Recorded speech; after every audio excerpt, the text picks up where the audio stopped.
m'appelle Fanny Provence, je suis ingénieure agronome de formation et je coordonne depuis 2018 la chaire Agricultures urbaines.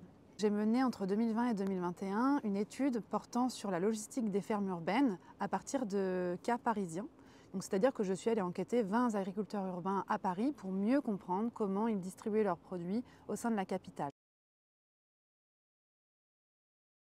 Quand on parle de logistique, on entend en fait l'ensemble des opérations qui vont être nécessaires ou en tout cas permettre à un produit, donc là dans notre cas des fruits et légumes, qui vont être du coup apportés d'un lieu de production jusqu'à une zone de consommation finale.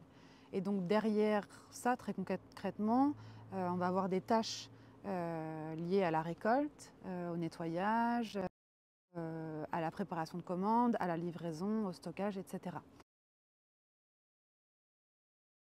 Je pense qu'à l'origine, je suis partie d'une idée peut-être un peu naïve, mais où je me disais, bah tiens, on est en cœur de ville, à proximité des habitants, et finalement, comment on fait pour distribuer? Est-ce que c'est plus simple que quand on est plus loin?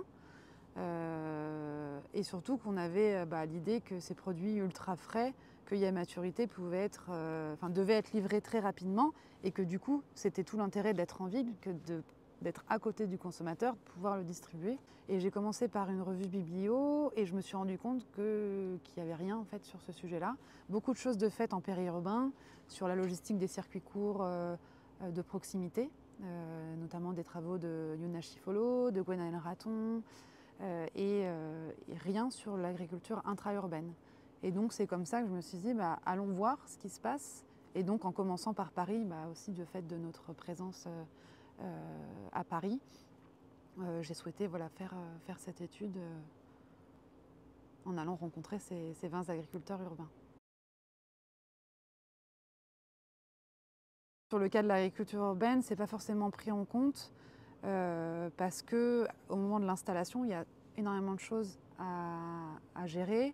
Les agriculteurs urbains font plein de tâches à la fois et vont faire de la formation, accueillir du public, au-delà de la simple action de production. Et donc, c'est parfois au bout de 2-3 années d'exploitation qu'ils se rendent compte que finalement, distribuer dans plein de lieux différents, ça prend du temps, c'est aussi des coûts de transport. Et donc, ce qu'on observe aussi, c'est qu'il y a une certaine maturité logistique qui s'acquiert au fur et à mesure des années. Et donc, certains producteurs vont avoir tendance peut-être à réduire un peu le nombre de débouchés, mais par contre à maximiser les volumes qui vont être vendus à cet acteur-là. Donc l'intérêt, c'est de trouver et de jongler entre diversification et en même temps stabilité dans les clients qu'on va pouvoir avoir.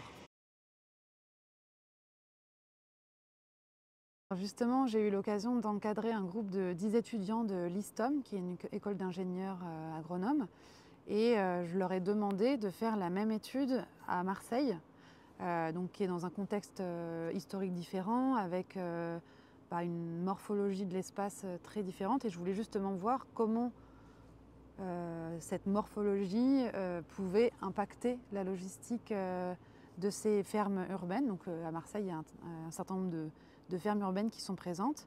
Et ce qu'on voit, c'est finalement que le cas parisien est très spécifique. En tout cas, il y a des grosses différences entre les deux. Notamment à Marseille, il y a beaucoup plus de maraîchers ou d'agriculteurs urbains qui vont faire de la vente directe à la ferme et davantage de sites uniques. C'est-à-dire qu'ils ne vont pas forcément s'installer sur plusieurs sites à la fois, et ce qui a tendance à du coup limiter le nombre de tâches logistiques qui va être prise en charge par le producteur.